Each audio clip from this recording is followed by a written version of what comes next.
Isang makulimlim na umaga guys sa ating lahat. Hi guys. meron tayong ka-guys dito, si Baby Nathan. Say hi sa mga ka-guys. Say hi. Hi. Hi. Guys.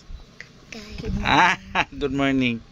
Good morning guys. Good morning guys. Ayan, may bisita tayo. Ang aming guwapitong si Tuto Nathan. What's your name? What's your name? Rich. Ha? Ayusin. Ano? Nathan.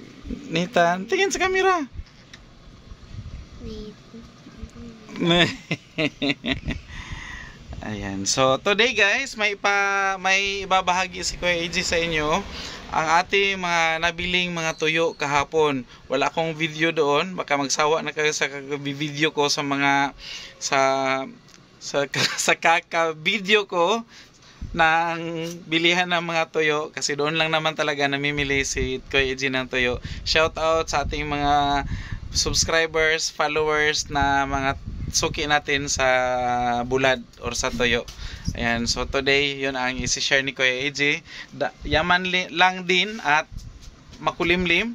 Actually, kagagaling na ni Kuya AJ mag-deliver ng tubig.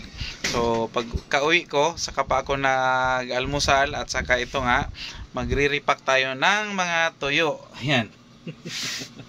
Nasa nasa sahig pero may may lagayan siya. Dala ko talaga ito guys, every time mamili ko ako ng mga tuyo, itong styrofoam na to, ice chest, para hindi po mangamoy ang ating sasakyan. Kasi pag sa plastic mo lang ilagay, tapos diretso mo ilagay doon sa loob ng sasakyan, mangamoy po tuyo ang ating sasakyan. So, minabuti ko na meron tayong ganito. Tip na rin yan sa mga may sasakyan na namimili ng tuyo at kung ano-ano pang mga maalinsangan or umaalingasaw yung amoy, pwede itong gamitin guys pang control ng amoy niya sa loob ng sasakyan. Pero hindi po yan ang isi-share ni Kuya AJ today, kundi ang laman niyang ice chest na yan, itong ating mga tuyo na nabili. Meron tayong guys, muro-muro na tuyo. Ang tawag nila doon sa Bularan is marot na tuyo. Pero ito yung muro-muro na isda. Pinakas nila at ginawang tuyo. Meron tayo nito, yung marot. Ito yung marot talaga. Siguro ito yung malaki sa marot. Oh, magulang ni sa marot guys. So kaya tawag nila marot. Pero ito yung ating goodbye head na marot. Ito yung ating dilis at saka ito si sulig. Next is ang ating katambak. Ito guys, i-repack ko ito ngayon kasi wala tayong after ko mag-deliver, maaga naman ako nag-deliver, so maaga din natapos. Yan po ang kagandahan pag early bird tayo is early din tayo matapos. So meron tayong haul-haul. Ito ngayon guys, ang isi-share ni Kuya AJ sa inyo, magre-repack tayo at saka itong munggo na 3 kilo lang. Every time mamili ako ng munggo guys, 3 kilo lang yung binibili ko at saka yung Wonder Munggo, re-repack natin ang tag 20 pesos at saka tag 10 pesos ang per balot. So let's start guys sa pagbabalot. Isama ko kayo, bilisan lang natin or pwede ko siyang i-adjust yung speed para mabilis. At dahil pangit yung nabili ni Kuya AJ na plastic silupin guys, ito yung 4x12 na Texas. Gamit ko para sa ating muro-muro na tuyo pag repack. Pero matagalan tayo nito guys kasi isa-isahin ko pa itong buksan lahat. Dahil ito yung isa sa nakaka-delay na ating trabaho. Alam ko maraming makarelate dito. Aminin natin na minsan may mabili talaga tayo na plastic silupin na katigas buksan. So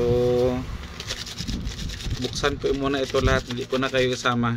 Ayan guys, natapos ko na buksan lahat ng mga plastic natin. Nagbukas lang din ako ng tama lang para dito sa i-repack ni Kuya AJ. Ayan, so next time naman ulit yung iba. Start na tayo sa ating repacking with tuking. 40. Ayan guys, tuloy tayo. Dahil umalis na yung maiingay. Mga pamangkin ni Kuya AJ guys. Kukulit.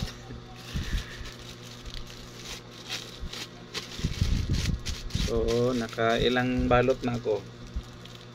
Habang off air tayo guys, naka ano na ako, naka 1, 2, 3, 4, 5, 6, 7, 8. 8 na balot na yung nagawa ni Kuya AJ. Ito is pang 9.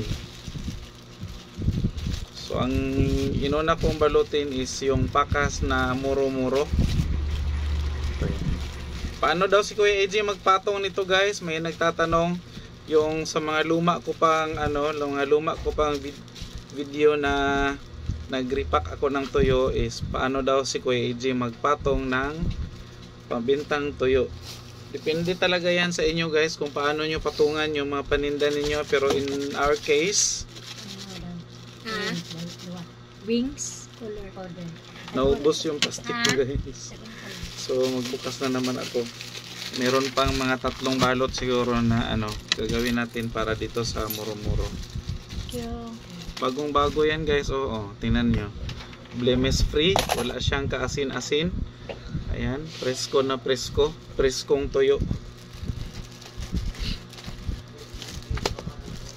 Kasi daw pag maasin-asin na yung tuyo, although magaan siya, tapos hindi ka lugi sa timbang. Marami kasi yon pag magaan na. Pero ang ibig sabihin yan, pag maasin-asin na siya, aside sa maalat siya guys, medyo na siya, na-stuck na po siya na medyo matagal kasi nag-asin-asin na. Ang ginagawa niyan sa bularan, pinapahiran yan siya ng medyo mamasa-masa na sponge, yung foam. Basain nila yon at saka ikuskus doon sa tuyo. So isa-isahin nila yan, kuskus hanggang sa matanggal yung parang asin-asin niya. I-air dry nila ulit, tapos saka nila i-display. So hindi siya walang tapon, kumbaga walang tapon pag ganyan yung paninda mo. Pwera na lang siguro talaga pag may mga, minsan kasi may mga tuyo talaga na inaatake ng mga uod, kaya mag-iba yung amoy, tapos yung mga karaan na pod kayo ng mga stocks, and may namimili pa rin yan kasi ginagawa yang panghalo sa feeds. So hindi pa rin siya masayang, mabenta pa rin. Kaya tingnan nyo yung mga mga wholesaler ng tuyo sa Oyanggurin, mayayaman, mga Chinese. Mga mayayamang Chinese, pero mga Pinoy na yan sila guys. Matagal na yan sila dito na yan sila nagkaanak, nagkaapo. Yung mga anak nila nag-business na rin ng tuyo rin, or depende sa line of business na pinasok nila. So hindi sila yun yung mga mga Chinese na mga businessman dito sa atin sa Davao particularly, and sa na rin siguro sa ibang lugar meron din mga mga businessman na mga Chinese. So kung Chinese lang pag-uusapan, marami tayo mga kaibigan or mga negosyanteng Chinese din na nandito sa lugar natin. So yan sila, mga legit yan talaga na mga businessman. Malaking tulong din yan sila sa natin, sa economy. Then balik tayo sa tuyo. Tapos na, last na itong binabalot ko sa ating muro-muro. Ang next nito is pakas pa rin, pero yung tawag nito, yung ito, katambak. So ito yung katambak natin guys. Magandang klase din siya, si katambak or anupin.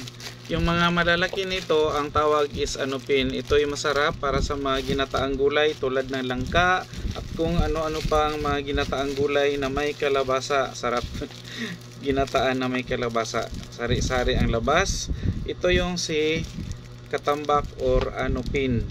Maliliit ang kinukuha ni Kuya AJ para ang isang balot is pwede mong lagyan ng 3 or 2 piraso. At saka magaan siya guys. Mura lang ito. Ang patong pala ni Kuya AJ para sa mga tuyo natin guys. Kunyari nakabili ako ng tuyo na 400 or 350 ang kilo. Lagay natin 350 ang kilo. Kung gusto kong tubuan siya ng 50 pesos ang per kilo, so gawin ko siya, pagtimbang ko nito, pagkatapos ko repack, itimbang ko siya ng 400 kasi digital yung timbangan namin. So ilagay ko sa 400, meaning nagtubo ako ng 50 pesos sa per kilo. Kunyari nakabili ako ng 1.5 kilo, meron akong tubo dyan na 75 pesos kasi 50 per kilo yung tubo ko, saka 25 yung sa half. So ang tutubuin ko sa 1.5 kilo is 75 pesos. Kunyari nakabili ako ng 2 kilo, tubuan ko siya ng 50 per kilo, so 100 ang tutubuin ko dito. So depende yan sa inyo kung magkano itubo ninyo. Sa akin gina-base ko siya kung gaano karami yung laman ng isang balot. Tapos kunyari gusto kong tubuan siya ng 70 or depende yan sa inyo. Ganun lang si Kuya AJ magpatubo para hindi kayo mahirapan, kasi yung iba mano-mano, nilalatag nila sa lamisa yung mga tuyo, tapos kunyari lagyan nila ng 2 per balot. So tansyahin na lang nila kung gaano kalaki yung bawat isa, yon ang ipapartner nila, tapos bilangin nila kung ilang balot ang magiging result ng 1 kilo, sa kanila doon patungan kung magkano yung tutubuin nila. So ganun. At okay pa rin yun, parang siya, tinamban style. Pero kung may digital weighing scale, mas mabilis po ang timbang at saka kung paano mo tubuan yung mga paninda mong tuyo or yung nire-repack mong gusto mong ibenta. So hindi ko na siya guys, hindi ko na kayo isama dito sa mga dilis, matagal ito matapos, at doon sa iba pang mga klaseng tuyo. Hanggang dito na lang para hindi humaba lalo yung ating vlog. So hanggang dito na lang. Salamat sa pagtangkilik ninyo sa vlog, at saka paki-follow na rin guys yung FB page ni Kuya AJ Kimpo Vlogs din. Thank you sa mga naka-follow na. Nasa 7 point na tayo guys, something 7 point something na tayo, and malapit na tayo mag 10k, road to 10k na po yung malayo-layo pa, pero mabilis lang yan guys. Basta ang gawin natin is always lang tayo makipag-engage sa ating mga followers, at saka mag-upload always kahit busy si Kuya AJ. Gagawa ng reels. Salamat sa pagtangkilik ninyo guys sa mga reels ni Kuya AJ, at lalong-lalo na sa pag-follow nga sa FB page ni Kuya AJ, at saka sa YouTube na rin, yung AJ Kimpo Vlogs pa rin. Ito pong uli guys si Kuya AJ ninyo, and thank you sa pagtangkilik, walang sawang pagtangkilik. Salamat po, and that's all na lang muna for today guys. Bye bye.